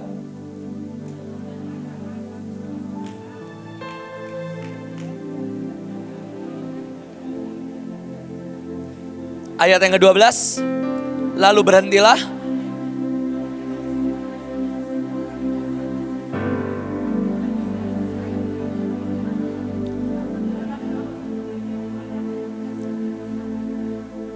Ini adalah sebagian musim yang harus bangsa Israel lewati. Mereka pertama tinggal di tanah Kanaan, tanah yang sangat makmur. Mereka masuk ke tanah Mesir, juga makmur. Tiba-tiba masuk ke musim perbudakan. Mereka disuapin oleh makanan budak. Dan mereka menjadi nyaman dengan disuapin dengan makanan budak. Bawang prei, semua yang Pak Agung tidak suka. Dan tiba-tiba masuk ke padang gurun, Tuhan yang nyuapin. Ada mana turun dari langit, mereka butuh daging, dapat daging. Dan tiba-tiba mereka masuk ke dalam tanah perjanjian, mana berhenti dan mereka harus mulai nyangkul. Kekuatan musim kemarin, loh kemarin saudara cuma perlu angkat piring begini. Dan piringmu penuh. Tiba-tiba kau harus masuk fase, saudara ilahi loh. Saya mau nanya, mana yang lebih supranatural? Roti turun dari langit atau bercocok tanam? Roti turun dari langit lah. Tetapi tiba-tiba masuk satu musim, mereka nggak begini. Nggak makan mana, meskipun supranatural, rasanya cuma satu. Roti tawar yang ada manis-manisnya. Tiba-tiba apapun yang kau tanam, berlipat ratusan kali ganda. Mana yang lebih supranatural? Ya ratusan kali ganda. Supranatural-supranaturalnya, saudara makan roti mana. Pak Agung pernah berkata, mana itu artinya apa itu? Apa itu? Apa itu? Yang paling enak sekalipun, burung puyuh mentah, saudara. Itu yang paling enak di padang gurun. Dan sebagian orang akan berkata, lebih enak di musim kemarin. Gak usah kerja, cuman angkat piring, dapat roti, dapat burung. Tapi sebagian orang akan masuk ke satu fase selanjutnya. Tanah perjanjian. Mereka gak begini lagi, bercocok tanam. Wah udah happy, wah puji Tuhan. Sebagian dari bangsa Israel, udah Joshua cukup, di pinggir Kanaan cukup. Pinggir Kanaan tuh udah makmur. Saya coba cari ayat yang mengatakan tentang pinggir Kanaan yang tidak masuk sebagian dari suku Ruben itu kena kutuk. Ternyata gak ada. Mereka semua oke. Tapi sebagian orang memutuskan masuk ke tanah perjanjian. Beda lagi. Pertama saudara angkat piring, piringmu penuh. Sebagian suku sudah cukup, dia nanam 1 tumbuhnya 10. Saudara anggap ya. Dulu saudara makan roti gratisan. Tiba-tiba sekarang saudara tanam pete. Karolis suka pete, muncul 10 pete. Saudara suka pir, tanam pir, muncul 10 pir. Tapi ada sebagian orang memutuskan masuk ke musim yang satu lagi. Perang. Perang. Mereka ketemu bukan cuman pete, bukan cuman pir. Mereka ketemu dengan makanan-makanan raksasa. Mereka aja melihat bangsa Israel seperti belalang. Pasti semua makanannya jauh lebih dahsyat, jauh lebih besar. Semua anggur-anggur yang besar, semua madu-madu yang luar biasa, itu di dalam Kanaan. Itu di dalam tanah. Dan yang harus mereka hadapi bukan cuman cangkul. Dulu mangkok cukup, Fase kedua cangkul cukup, sekarang nggak cangkul. Pedang ngelawan kereta besi. Saudara tahu kereta besi? Kereta dengan pedang di kiri kanannya. Dan mereka akan melaju dengan sangat kuat. Semua ditabrak semua di depan. Dan bangsa Israel Tuhan memerintahkan tidak boleh membawa kuda sekalipun. Lari. Ya. Mungkin kayak kita kali. Jehovah Adonai gitu sembari lari. Musuhnya kereta kuda. Siapa yang menang? Tetap bangsa Israel. Itu musim. Apakah waktu Tuhan membawa engkau dari satu musim kepada musim, siapkah engkau? Mari kita buka sekali lagi sama-sama. 1 Samuel 24 ayat yang kelima.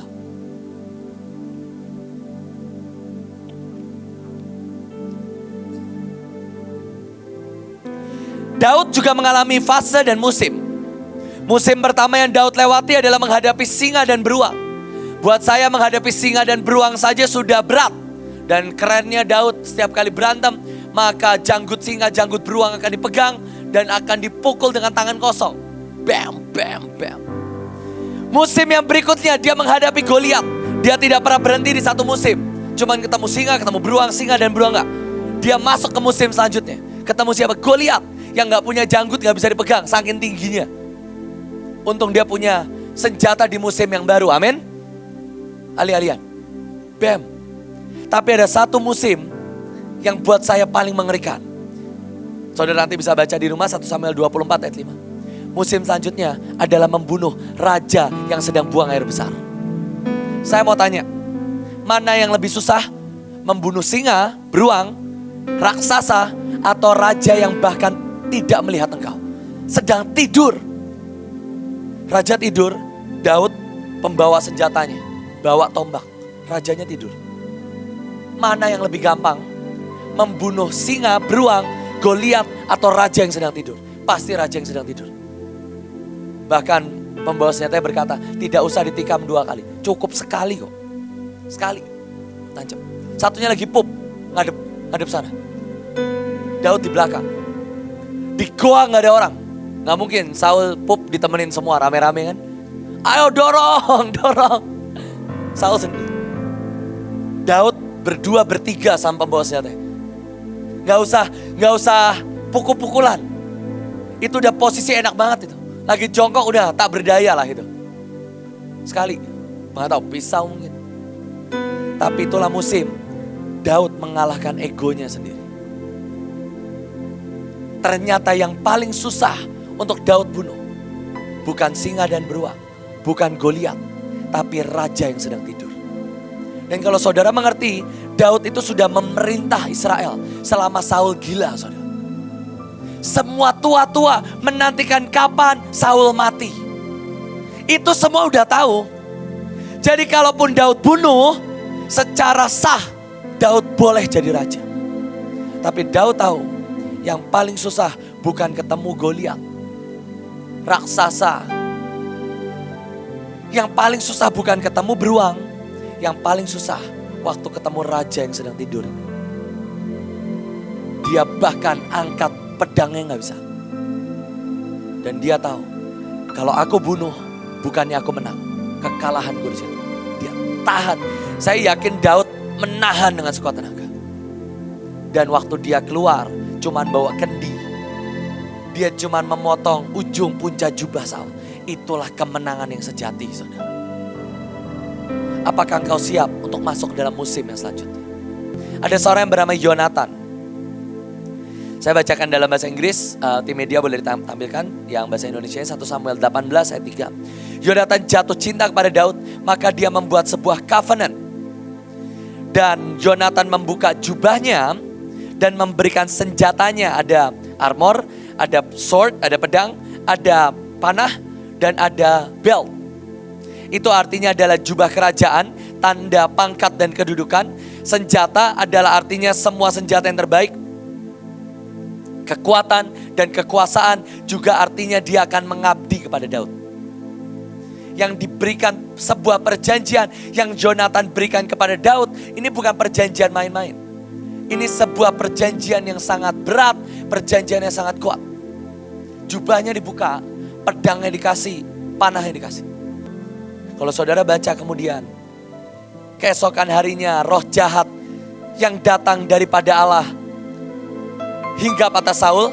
Yang mengerikan adalah roh jahat itu ditulis 666 kali di perjanjian lama. Dan roh jahat itu berkuasa atas Saul. Dan musim berganti, Saul menjadi takut kepada Daud karena Tuhan menyertai Daud. Sedang daripada Saul ia telah mundur. Tetapi di 1 Samuel 20 ayat yang ke-43, setelah itu bangunlah Daud dan pergi, dan Yonatan pun pulang ke rumahnya. Setelah semua perjanjian yang dahsyat, yang hebat, yang kuat diberikan, tetap Yonatan tidak bisa keluar dari rumah dan istananya. Daud pergi berkelana masuk ke padang gurun. Yonatan yang sudah mengikat perjanjian, inilah kehormatanku, inilah pangkatku, inilah semua yang terbaik dari hidupku. Tapi kalau keluar istana, sorry Daud, aku gak bisa. Padahal ada satu kata yang Yonatan pernah katakan, engkau akan menjadi raja atas Israel. Jadi Yonatan ini tahu. Yonatan sangat tahu perjanjian sudah turun dalam hidup Daud. Engkau akan menjadi raja dan Yonatan akan menjadi orang kedua. Tetapi Yonatan pulang ke rumahnya. Saudara, ada banyak orang yang gak pernah bisa ikuti musim Tuhan. Ada banyak orang yang mereka ngerti, ya yang ilahi itu di sana. Tapi lebih enak musim di sini. Kita gak usah terlalu banyak berdebat, pasti lebih enak di istana. Meskipun dipimpin oleh raja gila, dibanding ikut masuk ke padang gurun dengan cikal bakal raja, katanya. Walaupun pemimpinnya gila, tapi ini tetap istana. Daripada ikut masuk ke fase yang berat, keantah berantah, dipimpin oleh seorang yang hari itu bukan siapa-siapa. Hari itu. Orang yang kedua ialah Mikal. Mikal ini adalah anak dari Saul. Seorang yang menarik Daud dari rakyat jelata menjadi anggota kerajaan. Jadi Mikal ini bukan orang bodoh korban, enggak. Dia ini orang hebat yang membawa Daud dari rakyat, narik masuk ke kerajaan, yang membukakan pintu, membukakan jalur, itu Mikal. Mikal ini someone. Mikal adalah seorang yang pertama kali menyelamatkan hidup Daud. Siapa? Mikal. Mikal tahu nggak Daud akan dipakai Tuhan? Tahu. Maka dari itu Mikal menyelamatkan Daud. Meskipun tetap pakai terafim, tapi menyelamatkan Daud. Tapi tiba-tiba ada musim, Daud berubah dari seorang suami, berubah menjadi raja yang dikenan Allah. Itu Mikal nggak pernah ngerti. Yang di mata Mikal, Daud hanya suamiku yang kutolong dari rakyat jelata. Dia menjadi anggota kerajaan karena aku. Dia nikah sama aku. Meskipun aku tahu Daud cintanya sama Merab, kakakku. Ini cinta segitiga, saudara. Tapi tetap gak apa-apa, kata Mikal. Ini cintaku, pengorbananku. Tetap. Tapi dia gak pernah masuk ke musim. Dia gak pernah tahu Daud bukan lagi jadi suami hari itu. Dia nari di hadapan raja di atas segala raja. Dan dia bukan suami Mikal lagi. Dan waktu Mikal berkata betapa raja Israel menelanjangi dirinya, tidak merasa terhormat, tiba-tiba kutuk langsung turun. Gak pernah ngerti, musim itu berubah. Ya. Tapi saya mau tutup dengan ada dua orang yang meskipun terlihat mereka selesai dari musimnya, tetapi mereka memutuskan untuk tetap mengejar destininya. Hakim-Hakim 20 ayat 15. Boleh saya minta bantuan untuk kita baca sama-sama. Hakim-Hakim 20 ayat 15 sampai 16.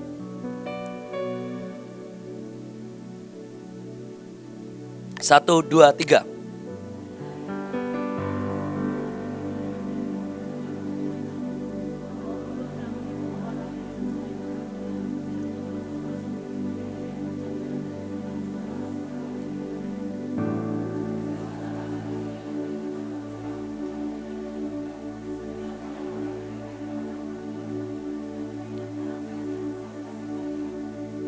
Hari itu ceritanya 11 suku berhadapan dengan satu suku, Benyamin. 11 lawan 1, puluhan ribu orang Israel. Ratusan mungkin. Ngelawan satu suku. Tapi suku Benyamin dijaga oleh orang-orang yang kidal, yang tidak pernah meleset sampai sehelai rambut pun. Saya mungkin sudah pernah share di tempat ini. Orang Benyamin itu adalah the son of my right hand. Anak dari tangan kananku. Jadi kalau ada orang Benyamin yang kidal, itu artinya mereka ini adalah orang-orang yang terbuang, orang-orang yang cacat, dan mungkin tangan kanan mereka dipotong. Jadi mereka terpaksa melatih tangan kiri mereka. Saudara, ini adalah orang-orang yang mungkin kelihatannya mereka sudah kelewat musim.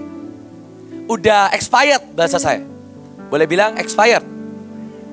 Tapi mereka memutuskan ini belum saatnya untuk aku retire. Belum saatnya buat aku pensiun. Expired sih. Patah kanannya. Mereka melatih tangannya itu ngumbar. Kanan terus. Patah. Kena perang mungkin, kepotong, cacat mungkin. Expired. Tapi tidak memutuskan retire. Mereka latih kiri. Saudara, ngelatih tangan kiri itu gak gampang loh saudara. Saudara coba nulis saya tangan kiri. Dan yang kedua, saudara, mari kita buka sama-sama. 2 Raja-Raja 7 ayat yang ketiga. 2 Raja-Raja 7 ayat yang ketiga. Ada 4 orang sakit kusta yang kemudian mengalahkan seluruh tentara Aram. Cuma dengan apa? Iman. Ini orang-orang kusta, saudara. Mereka gak punya masa depan. Mereka gak punya pengharapan. Mereka terbuang kok. Makanya mereka ngomong gini, udahlah daripada kita mati, ayolah pukul-pukulan kita sama orang Aram. Bayangin, orang Israel aja takut sama orang Aram. Udahlah kita juga di sini mati kok. Ayolah perang-perang kita berempat. Serangan kusta. Siapa tahu kabur mereka. Takut kan penyakit menular. Ayolah kalau kita dipanah toh harusnya juga kita mati. Tetapi orang-orang kusta ini ayatnya sengko. Toh kita juga mati kok. Mendingan kita coba. Mereka jalan. Dan seluruh tentara Aram mendengar bunyi kereta, bunyi kuda. Cuman orang kusta jalan. Membuat tentara Aram itu mendengar bunyi kereta, bunyi kuda, bunyi tentara yang besar. Itu siapa? 4 orang kusta lagi jalan. Mungkin ada yang jempolnya udah copot, telinganya copot sebelah. Tapi mereka jalan di ayat yang ke-5, ayat yang ke-6. Dan bahkan tentara Aram berkata, sesungguhnya Raja Israel telah mengupah raja-raja. Orang kusta disangka raja. Saudara. Kok bisa memutuskan masuk dalam musimnya Tuhan?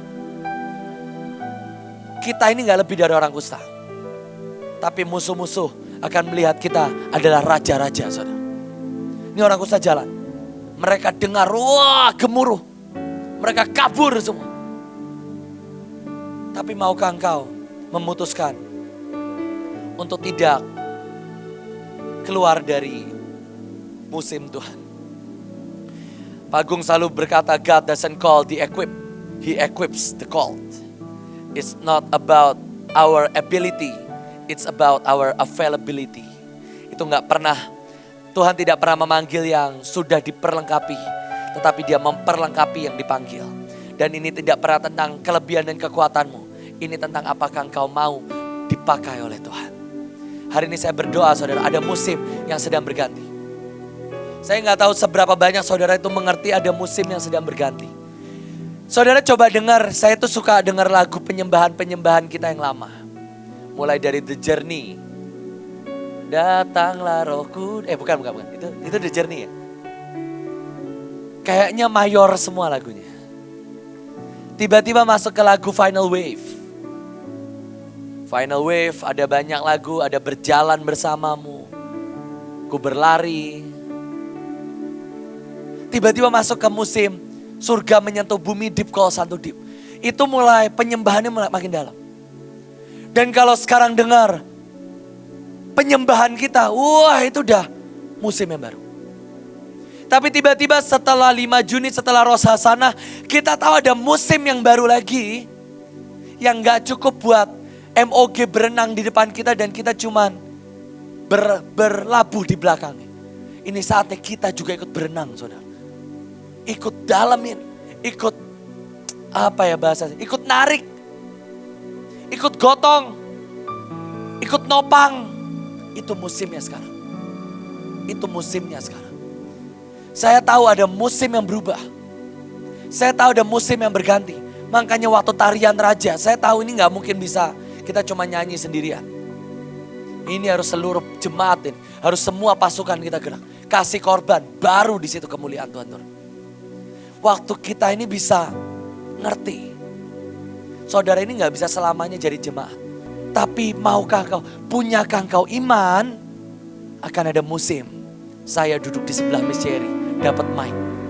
Tapi kan saya rakyat jelata, Daud pun rakyat jelata, saudara. Orang kusta aja bisa dianggap raja kok. Waktu apa? Mau masuk dalam musimnya Tuhan. Mari tutup Alkitabmu, saudara, sama-sama.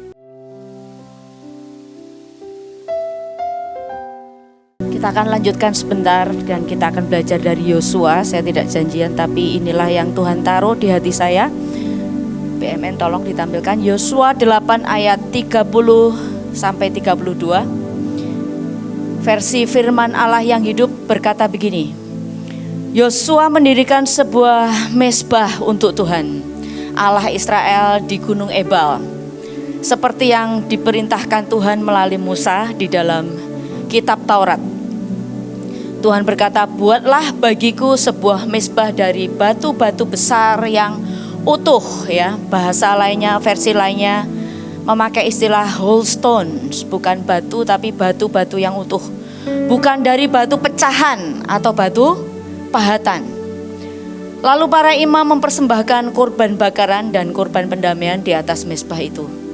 Dan di atas batu-batu mezbah itu, Yosua mengukirkan 10 hukum dengan disaksikan oleh bangsa Israel. Saudara, saya semakin mengerti ya hari-hari ini dengan musim yang baru. Kita ini benar-benar tidak bisa memakai rumus yang baru, path yang baru, pola yang lama, terima kasih. Dengan cara yang lama dan dengan semua metode yang lama yang kita pikir kita bisa pakai. Saudara, bagi orang-orang tertentu mengerti pola dan menangkap pola yang teratur itu menimbulkan rasa aman. Dan hal yang baru itu untuk adapt atau adaptasi itu agak kesulitan. Saya itu tipe orang yang kalau belajar satu hal yang baru, ujung-ujungnya nanti rutin. Ngikutin pola gitu, akhirnya sistem. Dan untuk menciptakan sesuatu yang baru, masuk ke sesuatu yang baru, dari tangan kanan ke tangan kiri, itu tidak mudah, saudara. Dan rupanya ada sebuah masa di mana kita ini suka tidak suka, harus masuk ke situ. Jadi kebiasaan itu bagi beberapa orang tertentu, pola yang sudah lama kita kenal, pattern yang sudah lama kita kenal, ini menimbulkan rasa aman dan enak dan smooth. Dan ketika itu harus mengalami sebuah adjustment atau pengaturan, ini agak sulit. Bukan berarti tidak mungkin, tapi memang harus ke sana. Saya ini setiap kali di Mahanaim ada sebuah kejadian ya saudara. Seperti yang kemarin tadi Pak Joshua sebutkan tentang Peter atau tentang yang lain. Saya ini bukan orang yang langsung nangkep hati Tuhan, oh ini masalahnya di sini, celahnya di sini, karena begini. Tuhan menjelaskan begitu, enggak. Respon hati yang pertama saya tangkap dan saya rasa selalu adalah self-condemn. Ini aku ada yang salah ini. Ini imam salah. Kita yang salah. Dan itu butuh waktu beberapa lama, saudara. Untuk mulai mengadjust perasaan ini. Yang dari diri saya sendiri, yang dari jiwa saya sendiri. Kepada pikiran dan perasaan Kristus. Dan adjustment itu butuh waktu, perlu waktu. Dan saya sendiri harus membawa pikiran dan perasaan saya ke sana. Ketimbang saya berlarut-larut dan akhirnya salah bersikap, akhirnya salah mengambil tindakan. Dimulai dari sebuah persepsi yang salah. Beberapa waktu yang lalu, waktu kita membuka 12 pintu gerbang, saudara, saya belum ke tentang Yosua ini, the whole stones. Saya itu kebagian membuka pintu gerbang Eliasib. Ya, dalam Nehemia 3 ayat 1, firman Allah yang hidup menuliskan, lalu imam besar Eliasib dan imam-imam lainnya. Jadi Eliasib itu imam besar pada masa Nehemia ya. Membangun kembali tembok itu sampai menara 100 atau menara Mea dan menara Hananiel. Kemudian mereka membangun kembali pintu gerbang domba, memasang pintu-pintunya dan mentahbiskannya. Yang menarik dari kata Eliasib, saudara, setiap kali ada sebuah kata, saudara bisa pelajari, itu selalu punya arti tertentu. Eliasib ini ternyata satu kata yang artinya God restore. God restores. Tapi kalau saudara pelajari dalam beberapa Bible dictionary ya saudara, itu bisa untuk 3 tenses loh saudara. Jadi God restore di masa lalu, God restores, dia pakai simple present tense hari ini, and He will restore, Tuhan juga akan merestorasi, memulihkan untuk ke depan. Jarang yang seperti ini saudara, biasanya hanya memakai 1 tenses. Tapi ini memakai 3 tenses. Jadi bisa berlaku dulu, sekarang, dan ke depan. Alfa dan Omega, Alif dan Taf. Dari satu kata Eliasib ini. Dan yang dia lakukan, dia adalah membangun tembok. Semakin kesini saya semakin mengerti. Ternyata yang paling sulit dihadapi adalah jiwa kita sendiri, saudara. Sangat sulit dihadapi. Bahkan ketika saya berdoa menghadapkan sesuatu kepada Tuhan, itu yang namanya dakwaan suara penuduh, yang menuliskan semua kegagalan, yang menuliskan semua ketidakkudusan, yang menuliskan semua celah, dan itu faktanya memang ada. Itu terpapar di depan mata. Bagaimana mungkin kita akan mengangkat sesuatu dengan kuat, sementara kita sendiri dalam kondisi tidak utuh. Kita tidak bulat, saya tidak bulat, iman saya tidak bulat, karena masih ada suara pendakwa yang lain. Dan dakwaan itu seolah-olah benar, dan dakwaan itu seolah-olah nyata. Dan mereka punya daftar itu panjang, si pendakwa itu. Tapi hari ini saudara, mari kita percaya bahwa Tuhan adalah Tuhan yang merestorasi simple present hari ini. Saudara mau berbuat salah hari ini, Tuhan akan restorasi. He restores. Tuhan selama masih dikatakan hari ini, maka Tuhan akan merestorasi kita. Dalam Yosua 8 ayat 30 sampai 32 seperti yang disebutkan di awal, dikatakan begini, buatlah bagiku sebuah mezbah dari batu besar yang utuh atau whole stone. Kalau saudara baca di 1 Petrus 2 ayat 5, saudara dan saya ini seperti batu hidup. Ya, batu hidup yang apa? Dipakai untuk membangun bait rohani dan telah membuat kamu menjadi imam kudus untuk memberikan korban. Saudara, ternyata untuk memberikan korban ini harus ditaruh di atas sebuah batu yang utuh, tidak boleh pecah, saudara. Saudara perhatikan jiwa kita ini ya, ada yang namanya split personality. Sebentar lagi kita akan memakai, Tuhan minta kita memakai gelang I'm with you, heart and soul nanti. Tulisan saudara, heart and soul forever. Itu gelang, itu prophetic. Yang ketika kita memakainya, kita percaya dan kita menyatakan, we declare that I'm with you, heart and soul forever.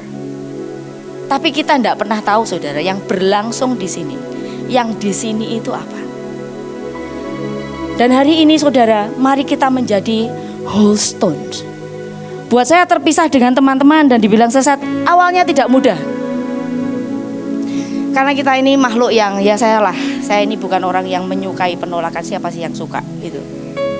Kita ini human being, kita ini makhluk sosial yang sangat menyukai yang namanya ikatan sosial dan kerukunan. Tapi begitu kita harus terpisah, fine. Saya mengerti artinya shifting, bahwa memang itu harus ada.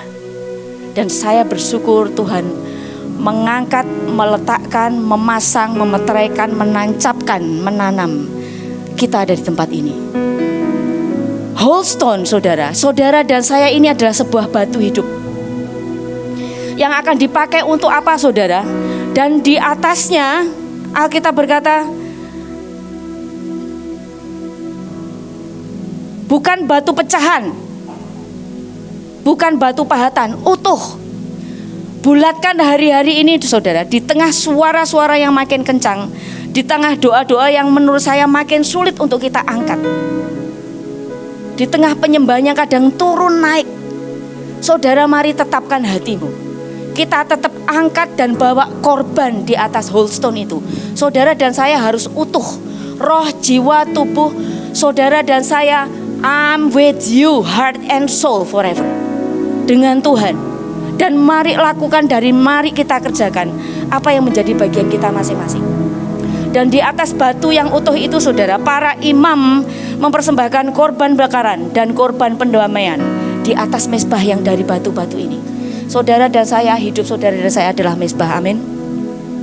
Hari-hari ini apapun yang kita dengar, hari-hari ini apapun yang kita baca, apapun yang orang katakan tentang kita, mari tetapkan di pikiran kita, roh, jiwa, tubuh kita utuh.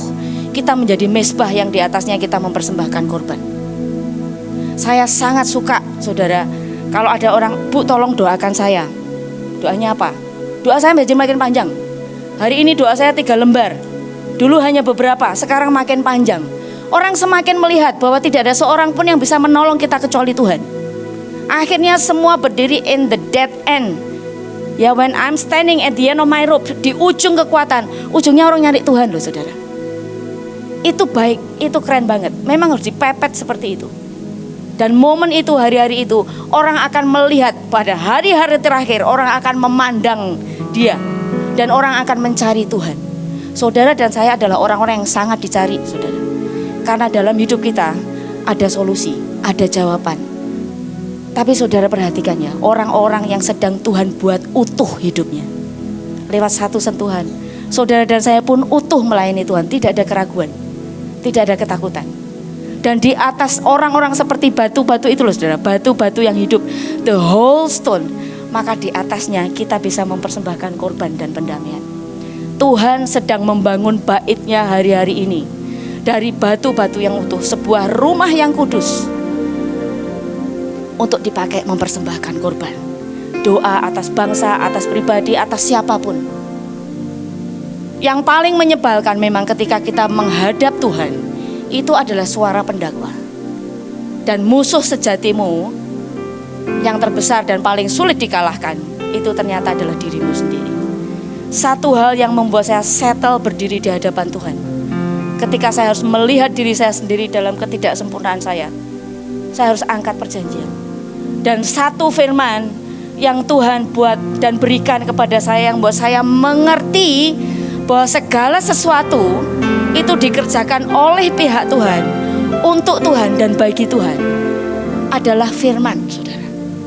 Dan ketika firman itu saudara dapatkan, maka saudara akan berdiri sebagai orang yang sangat kokoh di hadapan Tuhan. Bukan karena kebenaranmu ya, tapi karena jaminan Tuhan. You will stand still, standing firm di hadapan Tuhan, dalam panggilan dan dalam penetapan Tuhan.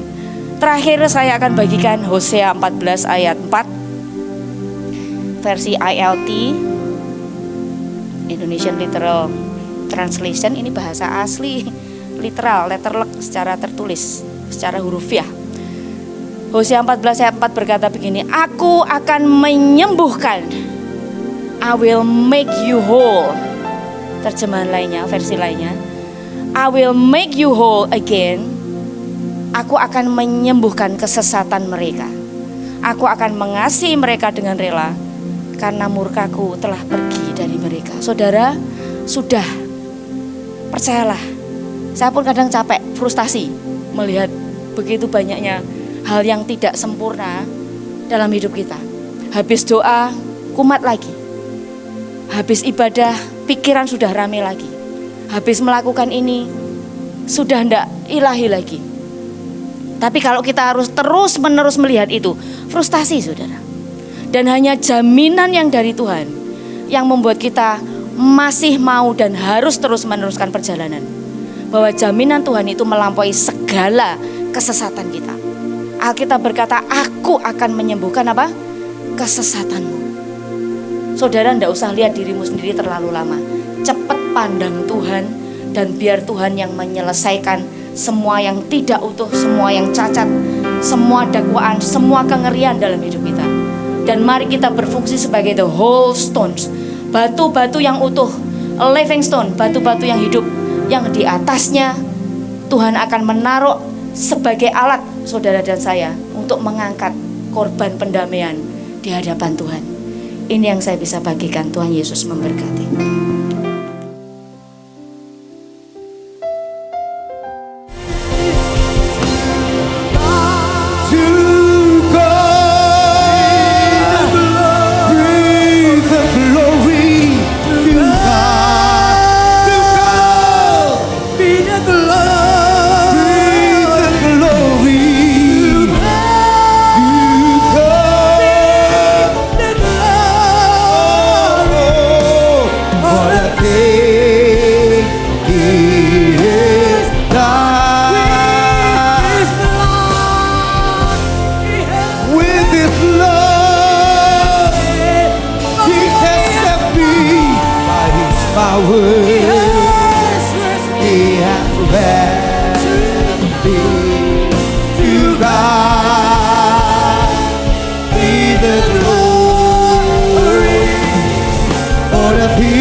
has done great things. He has done great things. Great things. He has done great things.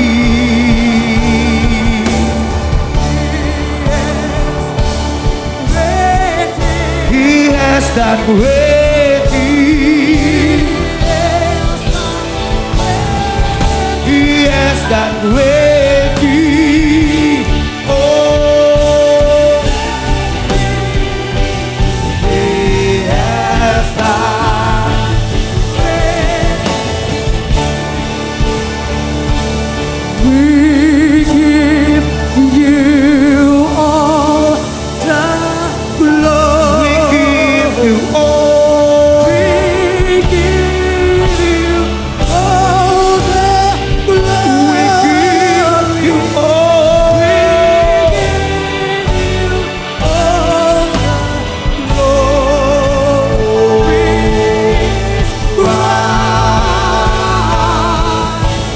glory. We give you all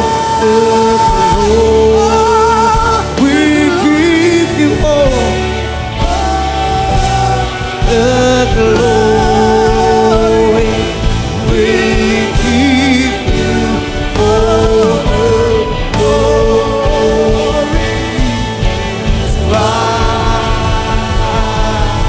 the glory.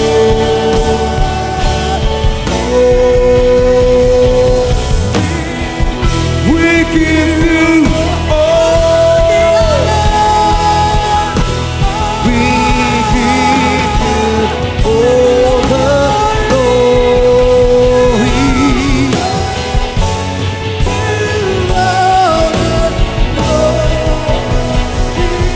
King of eyes, the Lord. We give you all the glory. We give you all the glory. You are the glory. Amen. We give you all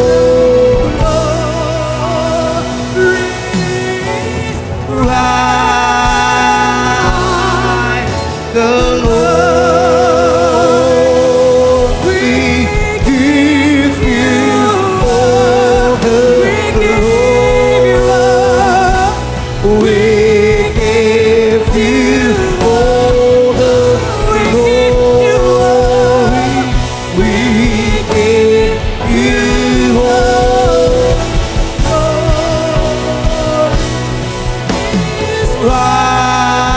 rise, the Lord. We give you all glory.